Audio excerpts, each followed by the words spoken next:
Perkenalkan, saya Dr. Muhammad Irsam SPOG, Subfertilitas Endokrin Reproduksi. Dokter, Ya. pagi hari ini kita akan melanjutkan ini ya, episode-episode yang kemarin 1, 2, 3, kemudian ini yang keempat. Pagi hari ini ada tema pejuang garis 2, mengapa belum hamil? Kenali penyebab infertilitas, Dok. Wah, ini kayaknya temanya memang tema yang seru ya, karena apa ya, istilahnya to be continue dari yang kemarin ya, Dok, akan terus-terus tentang infertilitas ini, Dok. Nah, ini banyak sobat Adiatma yang mungkin ada pertanyaan-pertanyaan, nanti bisa ditanyakan melalui live chatnya juga ada. Nanti harapannya pertanyaan yang dari sobat Adiatma bisa terjawab oleh Dr. Irsam. Nah, dokter, ini kita bahas dulu tentang pejuang garis 2 ya, Dok. Sekarang mungkin istilahnya banyak apa ya, istilahnya ilmu-ilmu yang berkembang, sehingga mungkin dan juga banyak dokter-dokter ya, istilahnya memudahkan kita sebagai pejuang garis 2, mungkin sobat Adiatma pejuang garis 2, oh ini harus kemana, jadi paham ya, Dok ya. Maksudnya biar semakin tahu gitu loh, Dok. Ini kalau ada istilahnya yang sedang berusaha untuk bisa hamil gitu, Dok, itu apa sih, Dok? Sebenarnya kita kenali dulu apa sih sebenarnya saya kenapa ya kayak gitu ya, Dok. Baik, terima kasih. Pertanyaan yang bagus ya. Jadi, sebelum saya mulai, saya akan menjelaskan sedikit tentang infertilitas. Jadi, infertilitas itu adalah di mana pasangan suami istri ya yang sudah menikah kurang lebih 1 tahun, kemudian tidak menggunakan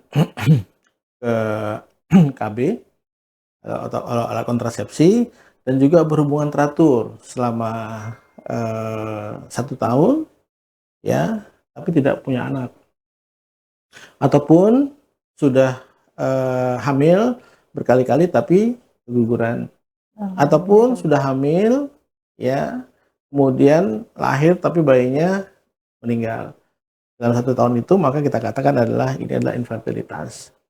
Nah, penyebab infertilitasnya apa? Ya, Jadi kita juga harus apa, melihat tidak satu sisi. Kita harus melihat dua-duanya. Jadi lihat dari sisi istri dan sisi suami. Nah, biasa di masyarakat kita itu punya stigma bahwa kalau ada infertilitas itu pasti istri. Nah, ini yang harus kita luruskan ya. Jadi tidak demikian. Jadi kalau kita infertilitas, jadi maka harus dua-duanya kita evaluasi. Sebetulnya yang paling gampang evaluasi itu adalah cuma suami, ya. Nah, kalau istri ada beberapa yang harus kita lakukan. Nah, kira-kira penyebabnya apa saja? Kalau kita lihat dari istri, ya, yang pertama kita lihat dulu apakah ada gangguan hormonal di sini. Gangguan hormonal itu seperti apa? Misalnya haid yang terganggu, ya, dalam 1 bulan itu mungkin haidnya 2 kali, 3 kali, atau bahkan haidnya tidak terjadi secara teratur. Biasanya wanita tuh tiap 8 hari itu haid, ini mungkin 2 bulan sekali, 3 bulan sekali terjadi haidnya. Sehingga ini adalah kemungkinan gangguan-gangguan dari hormonalnya. Yang kedua adalah kita evaluasi dari rahimnya, ya. Apakah posisi rahim itu normal, kemudian apakah ukuran rahim itu normal, apakah ada sesuatu di situ, misalnya ada hemauteri atau fibroid, atau adanya endometriosis, atau adanya di situ polip endometrium, ya. Itu kita pastikan dengan melakukan pemeriksaan USG. Nah, artinya dari segi anatomisnya. Kemudian berikutnya adalah apakah ada gangguan di saluran tubanya, ya, di saluran tuba istri itu apakah ada tersumbat, ya, atau penyempitan, ya. Itu biasanya terjadi efek dari gangguan infeksi, atau ada infeksi dulu yang di situ sehingga dia mengganggu saluran tubanya sehingga terjadi penyempitan atau bahkan terjadi penutupan total. Nah, kemudian berikutnya adalah dari segi berat badan. Nah, ini sangat pengaruh buat seorang wanita. Berat badan yang BMI-nya tinggi, ya, artinya dia akan mempengaruhi secara metabolik, dan juga biasa juga mempengaruhi hormonal. Jadi berat badan yang besar itu akan mempengaruhi hormonal karena lemak yang ada kemudian dirubah oleh tubuh melalui aromatisasi namanya, dia menjadi hormonal. Biasa adalah hormonal estrogen. Nah, kemudian juga mungkin kebiasaan-kebiasaan yang buruk, ya, misalnya merokok, ya, kemudian juga alkohol dan sebagainya. Nah, itu adalah kita lihat dari segi wanita atau istri.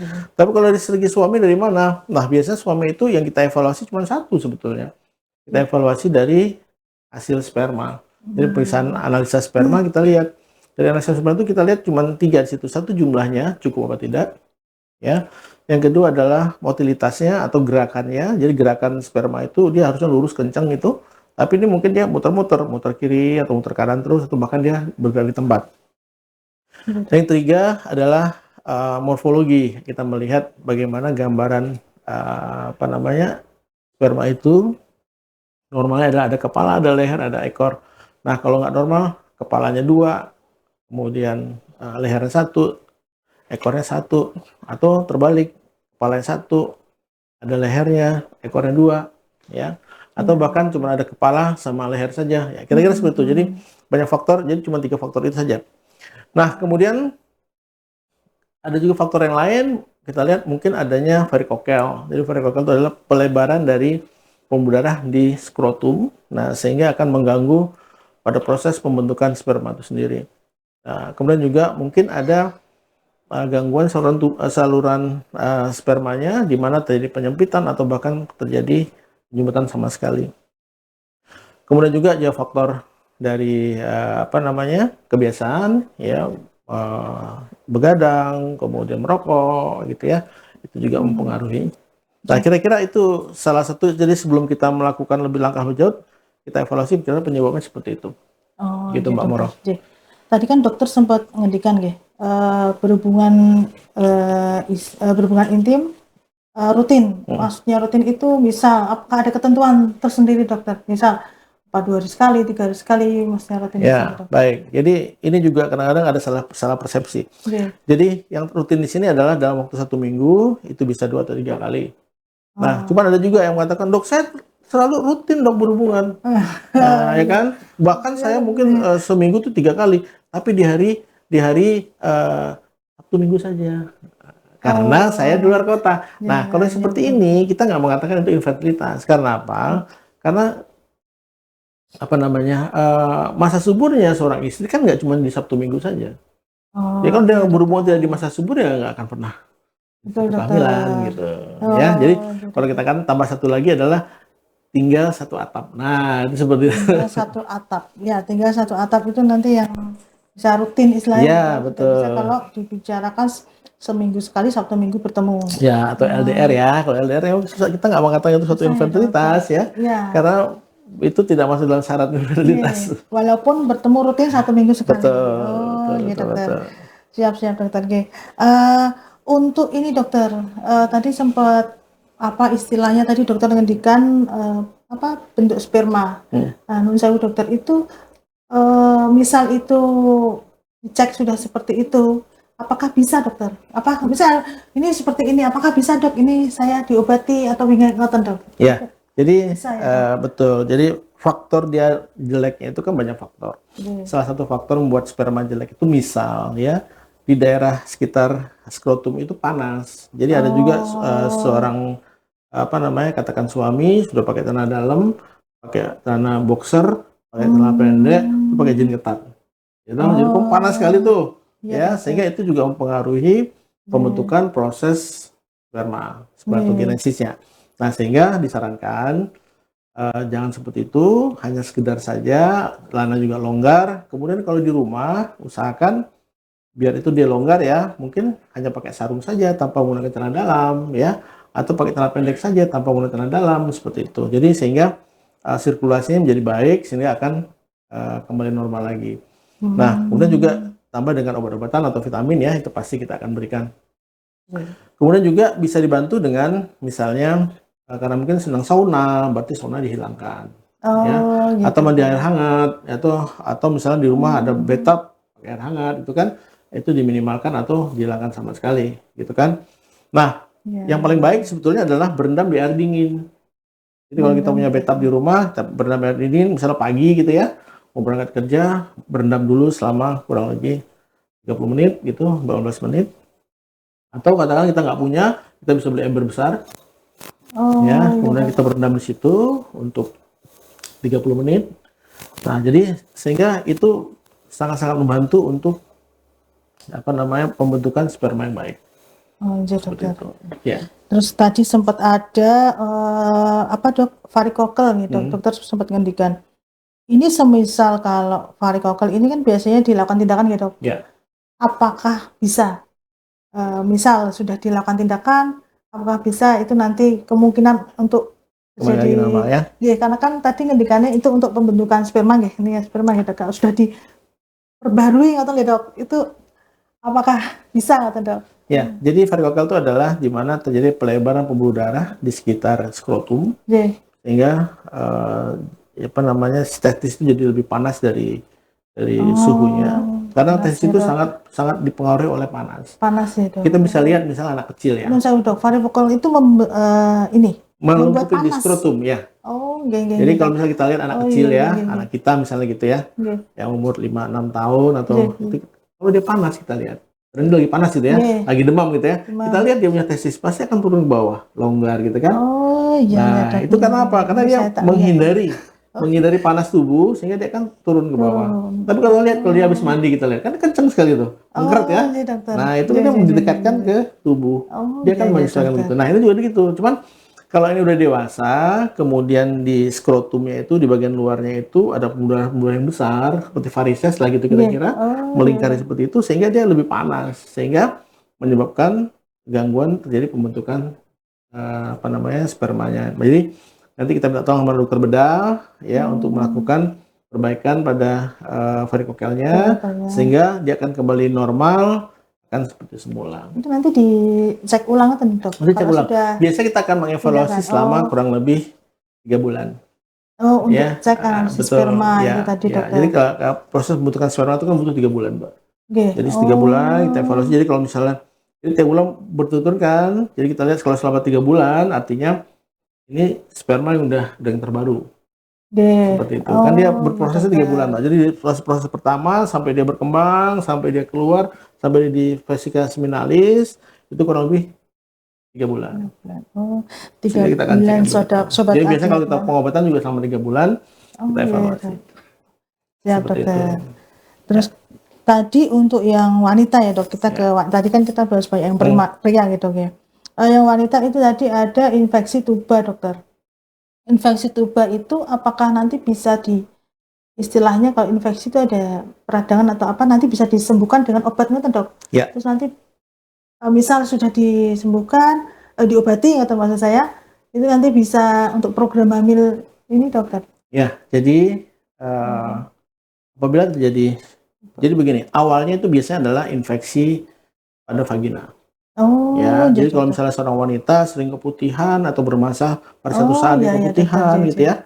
Nah, yang paling sering adalah chlamydia sama gonore. Nah, dia itu pertama infeksi di vagina, kemudian dia masuk ke mulut rahim, naik ke atas, ya dia menginfeksi rahim, dan naik ke atas lagi dia menginfeksi saluran tubanya.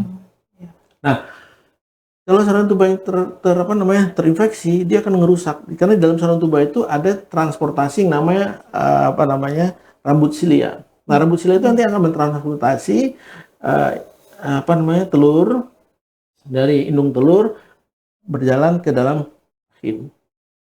Demikian juga kalau misalnya telur ini dibuahi oleh sperma, ini akan mentransport. Nah, biasanya terjadi kerusakan pada rambut silia, sehingga rambut silia ini tidak bisa mentransport yang sudah dibuahi tadi ke dalam rahim, sehingga akan terjadi kalau seperti itu akan terjadi biasanya namanya hamil luar kandungan atau kehamilan ektopik terganggu, ya. Nah, atau mungkin terjadi penyempitan. Jadi penyempitan sehingga sperma bisa masuk, tapi kemudian setelah membuahi telur dia kembali lagi ke dalam rahim itu nggak muat. Kalau sendiri kan masih muat. Begitu dia buah berdua nggak bisa muat. Nah, dia tertahan situ maka terjadi KET, kehamilan ektopik terganggu. ya, atau bahkan terjadi kerusakan yang parah sehingga dia nutup keseluruhan sehingga dia tidak pernah ketemu dengan telurnya. Nah, ini biasanya kalau kondisi seperti ini, kalau memang dia parah sekali, kita tidak bisa perbaiki. Tapi kalau mungkin yang masih memungkinkan, kita bisa perbaiki dengan kita lakukan pembedahan, kita kembalikan lagi normal seperti semula, ya. Atau misalnya itu nggak bisa sama sekali, ya kalau seperti ini jawaban cuma satu, kita nggak bisa melakukan inseminasi, tapi kita bisa melakukan bayi tabung.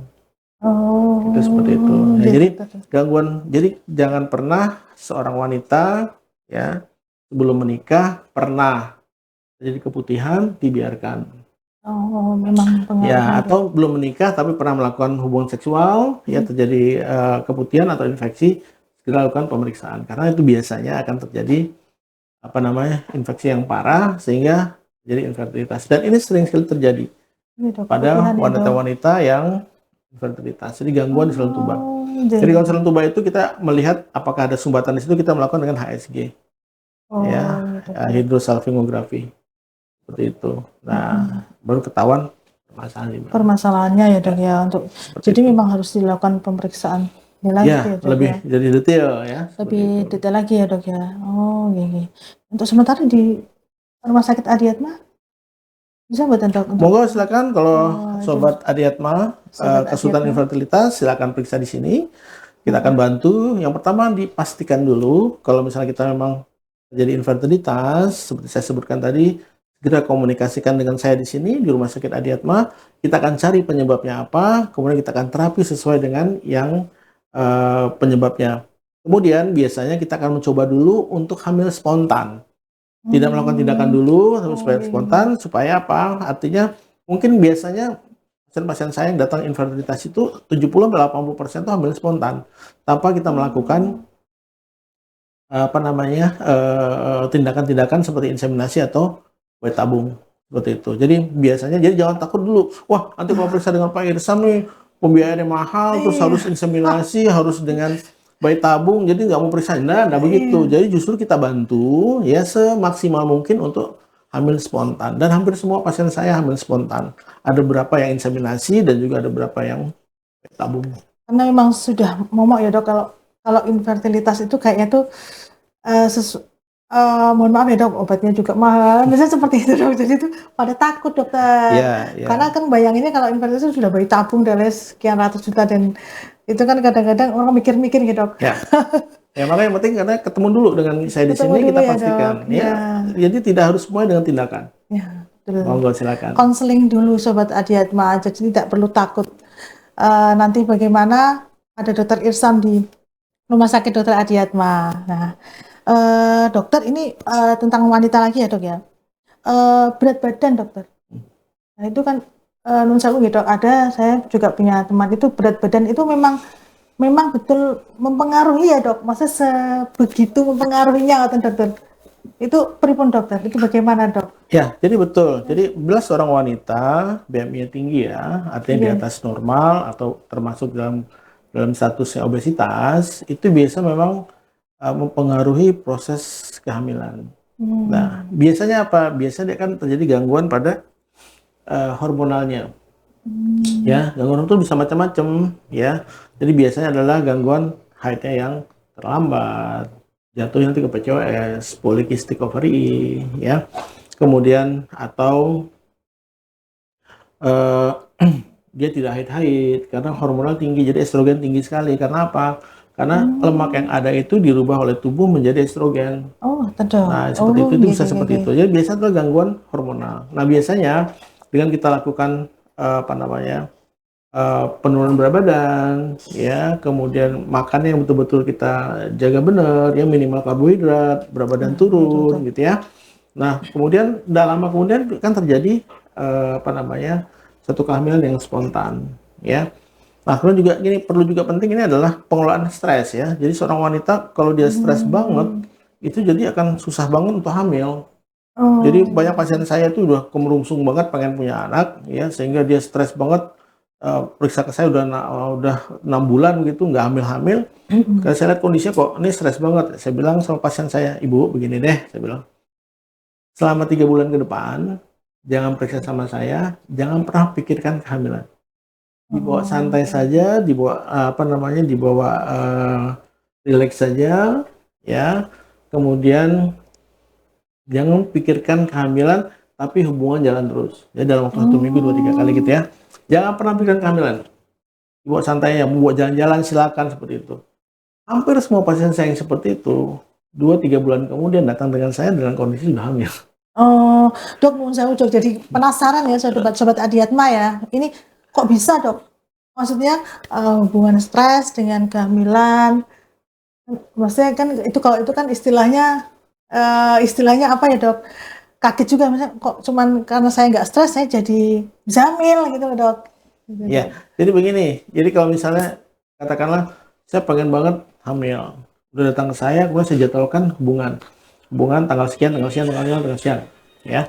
Nah, kemudian yang terjadi adalah begitu selesai hubungan tanggal-tanggal tersebut, dalam pikiran dia ini udah dijadwal sama Pak Irsam, ini GG hamil, GG hamil, GG hamil. Jadi panggil terus, penasaran terus dia. Sehingga akhirnya apa? Yang terjadi adalah jadi stres, hormon kortisol keluar, bubar semua. Oh, Jadi iya sehingga dok. tidak hamil-hamil. Seperti itu. Iya, dok. Ya, Iya, dok. jadi makanya saya bilang tadi, dibawa santai aja, jangan bikin kehamilan, tapi hubungan jalan terus. Nah, insya Allah hamil, maju itu betul hamil. Oh, Hampir semua pasien saya seperti itu. Dalam kondisi udah ya. stres banget, dok saya stres banget dok, ini pengen hamil tapi nggak hamil-hamil gimana dok? Oh, selain ini stres banget, udah lah istirahat dulu deh dok. Jangan ketemu saya 3 bulan. Nah, tapi tadi caranya begitu, pokoknya jangan pernah pikirkan selama 3 bulan ini kehamilan. Dibawa santai, dibawa rileks. Tapi hubungan jalan terus sesuai dengan jadwalnya seminggu 2-3 kali. Hampir semua pasien saya tuh hamil. Mantap dok. Seperti itu. Itu sobat Adiatma, jangan stres. Non saya dokter, ini ada pertanyaan ya dok, Ya. dari Wina. Dok, apakah betul jika obesitas bisa menyebabkan, oh tadi sudah ya Bu, Ya. bisa menyebabkan kemandulan. Ya, Ya. tadi mungkin pertanyaannya sebelum tadi kita ini ya Ya. dok ya, tanya tadi ya dok. Kemudian Ibu Ika Wahyu, Assalamualaikum dok. Saya Ika, umur 29 tahun, pejuang garis 2, suami saya bekerja di SPBU. Apa ada pengaruhnya dokter dan soal pijat perut untuk membetulkan posisi rahim itu mitos atau tidak dokter? Oh itu berbeda. Ini suaminya kerja di SPBU. Ya, Dan mungkin apakah ada itu ya dok? Kalau Ya. orang Jawa tuh pehnya itu loh dok, pehnya dibetulkan ya mungkin ini ya dok. Pijat ini ya dok. ya, Itu jadi ya, gini dokter. buat Ibu Wahyu, Ika Ika, Wahyu. ya. Jadi pekerjaan itu memang ada beberapa hal yang mempengaruhi. Tapi kalau di SPBU saya pikir nggak SPBU, ya, masalah ya. Mungkin untuk cium bau Ini bensin ada, atau iya, bau dok. pertalite atau pertamax atau iya. solar gitu kan. Saya pikir nggak masalah. Cuma dipastikan saja Bu, kalau memang sudah infertilitas, sudah berjuang, kok tidak hamil-hamil, coba dites dulu spermanya. Dipastikan penyebabnya apa, sperma bagus apa tidak. Nah, sehingga kita bisa memastikan. Maka saya bilang ini penting sekali. Jadi, kalau orang infertilitas itu biasanya untuk suami cuma satu pemeriksaannya adalah analisa sperma. Dari situ kita akan berkembang yang lain-lainnya. Nah, buat istri apa? Kontrol ke dokter kandungan dulu 1 kali, tempat misalnya dengan saya gitu. Kita akan melihat pemeriksaan 2. 1 USG abdominal dan USG transvaginal. Kita pastikan penyebabnya. Nah, setelah itu baru kita kembangkan lagi kira-kira penyebab yang lain apa. Kalau dalam kondisi itu baik semuanya. Ya. Nah, kemudian soal pijat perut. Nah, pijat perut itu kalau mau pijat baik-baik aja, monggo silakan ya. Jadi itu kan satu gini, pijat itu bikin rileks, ya kan? Udah bilang pijat perut. Nah, cuma hati-hati kalau pijat perut ya. Kalau misalnya baik-baik saja rahimnya, indung telurnya bagus nggak masalah. Tapi kalau misalnya itu ada kista, ya, ada katakanlah ada mioma uteri, begitu aku ini ada sesuatu nih, saya perbaiki ya, diputar. Nah, sehingga terjadi kalau ada kista misalnya jadi torsio, maka setelah habis itu sakitnya minta ampun. Setelah itu apa terjadi ya, harus dioperasi. Nah, jadi hati-hati juga ya. Jadi kalau dibilang harus itu tidak, saya pikir periksakan saja dulu kondisinya seperti apa, nanti baru kita pastikan. Kalau pijat rileks monggo aja, nggak masalah ya. Seperti itu Bu Ika ya, monggo berikutnya. Itu Bu Ika, Sobat Adiatma. Kemudian untuk Mbok Iva. Assalamualaikum dokter, mau izin bertanya, adik saya menikah sudah hampir 7 tahun, tapi belum dapat keturunan. Apakah benar badan istri gemuk dan suami tidak suka makan buah sama sekali?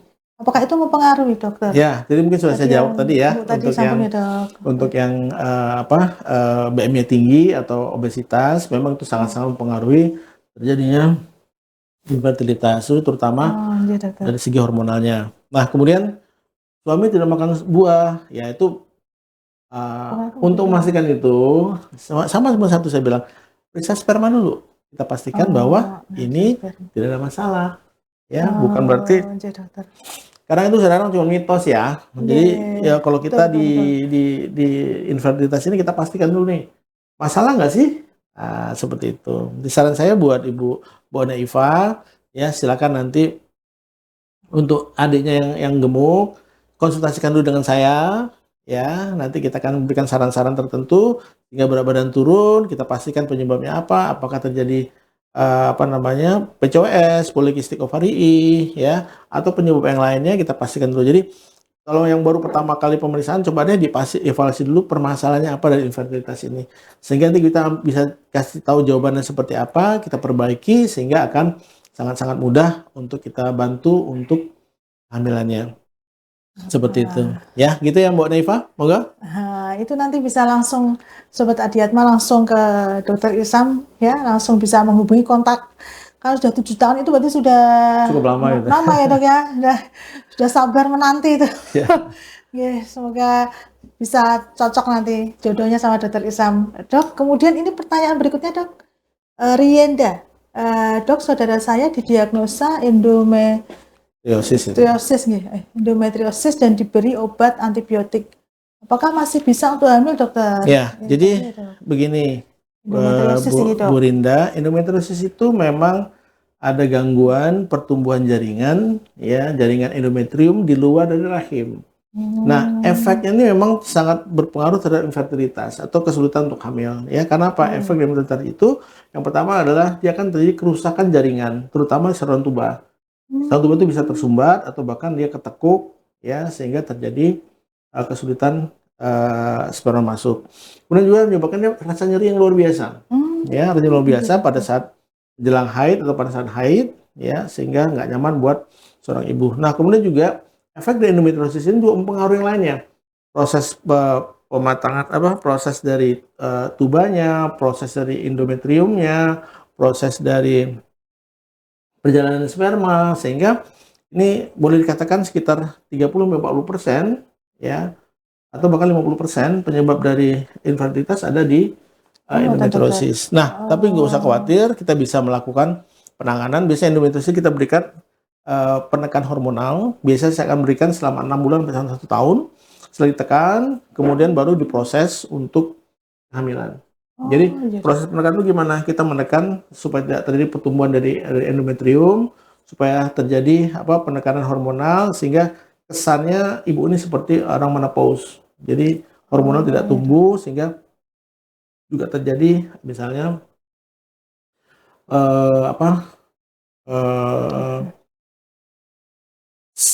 pertumbuhan dari sel telur juga tidak terjadi dan juga tidak terjadi haid selama kurang lebih 6 sampai 1 tahun.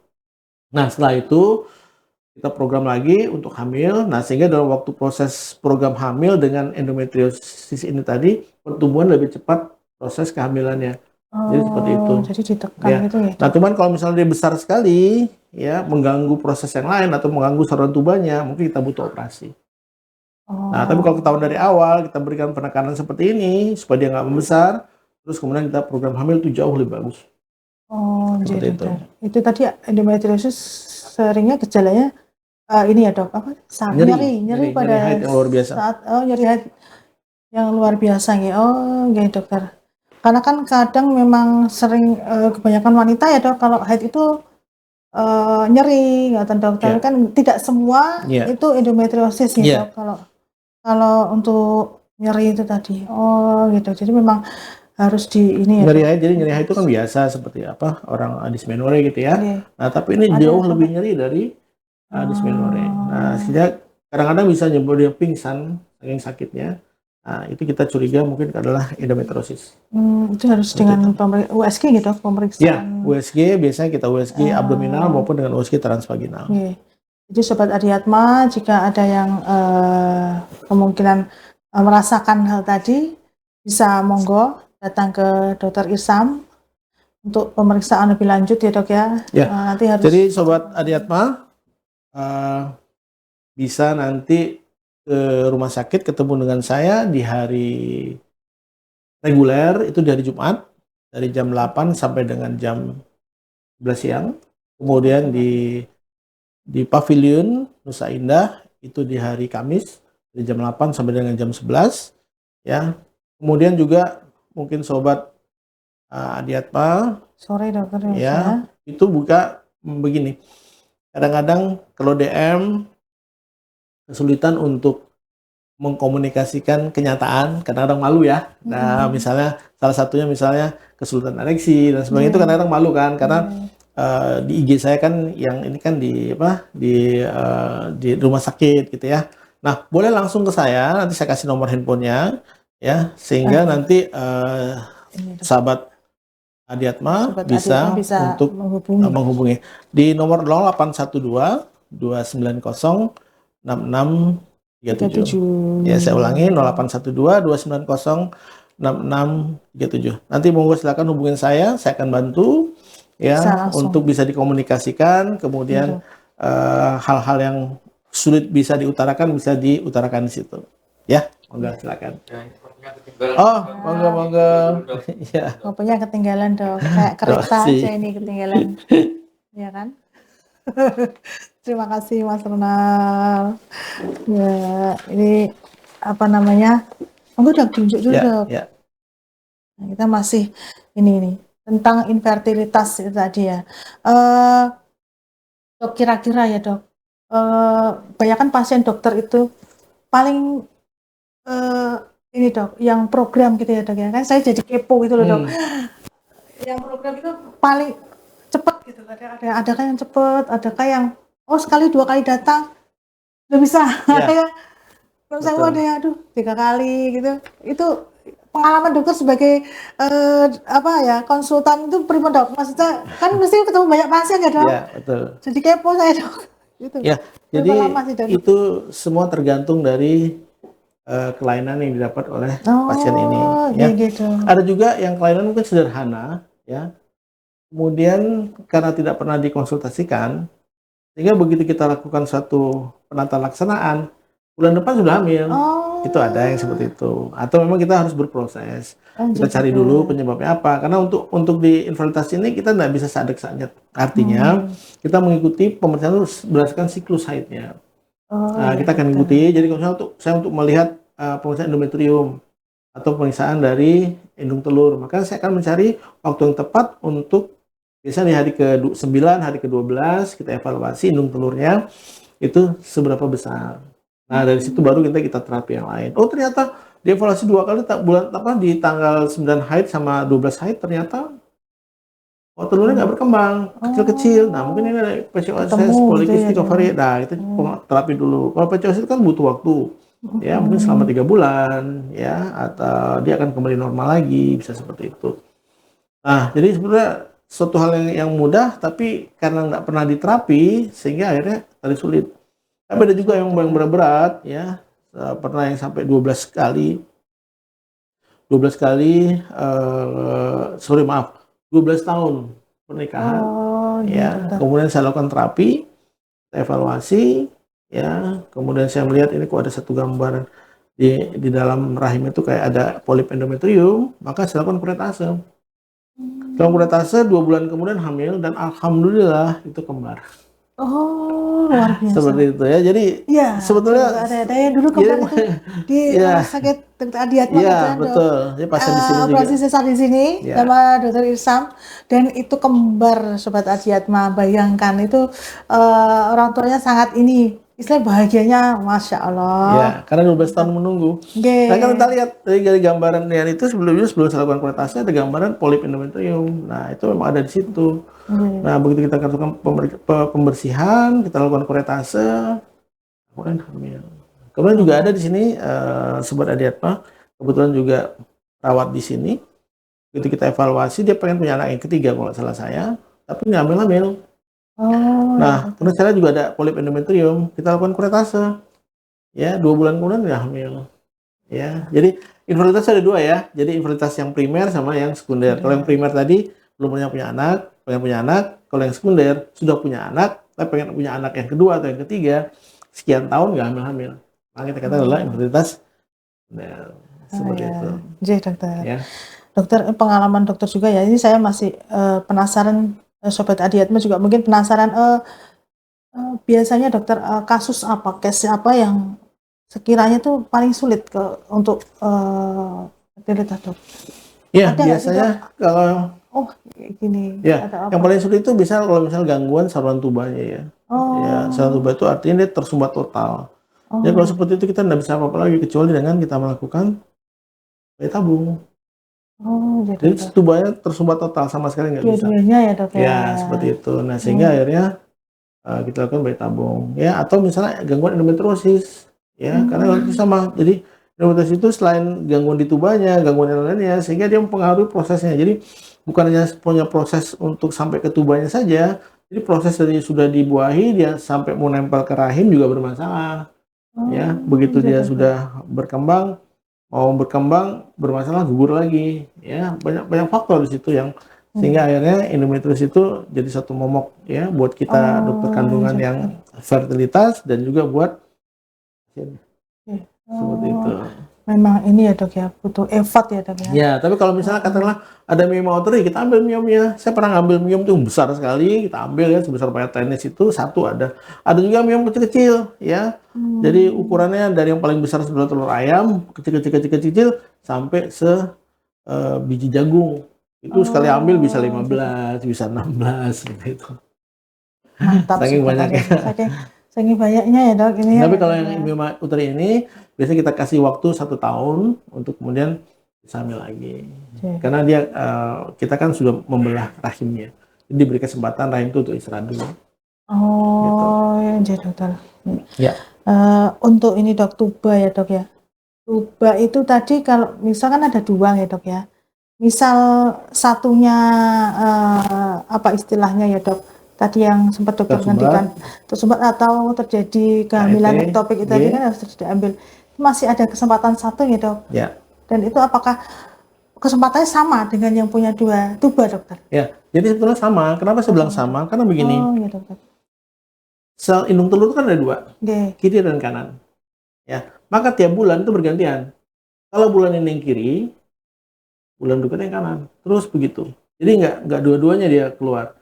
Kalau dua-duanya keluar, ya kiri makanan dia keluar, itu kemungkinan hamil kembar. Hamil kembar yang tidak identik, artinya seperti kakak adik. Jadi bisa laki perempuan, karena 2 sperma 2 telur. Tapi kalau misalnya 1 telur dibuahi, kemudian dia berkembang, kemudian tiba-tiba dia membelah menjadi 2 secara normal dan terpisah. Nah ini itu identik, itu sama persis, wajahnya nggak ada beda sama sekali. Nah kalau seperti ini, bahayanya apa? Kalau dia pemisahannya tidak sempurna, maka terjadilah yang disebut dengan kembar siam. Yang nempel itu ya dok ya. Seperti itu. Resikonya itu ya dok ya. Ya Sobat Adiatma, mungkin ada pertanyaan lagi bisa disampaikan ke Dokter Irsam atau mungkin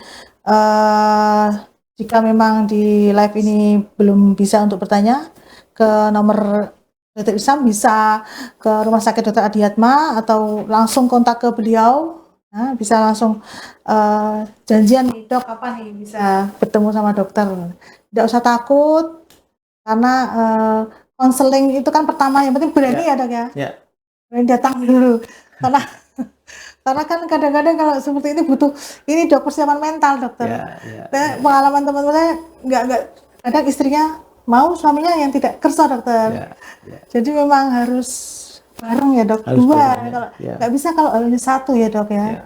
Jadi memang ini harus 2 nanti bisa bareng-bareng dokter. Dokter ini sampun nggih Sobat Adiatma untuk episode keempat kali ini untuk mengenai pejuang garis 2 mengapa belum hamil.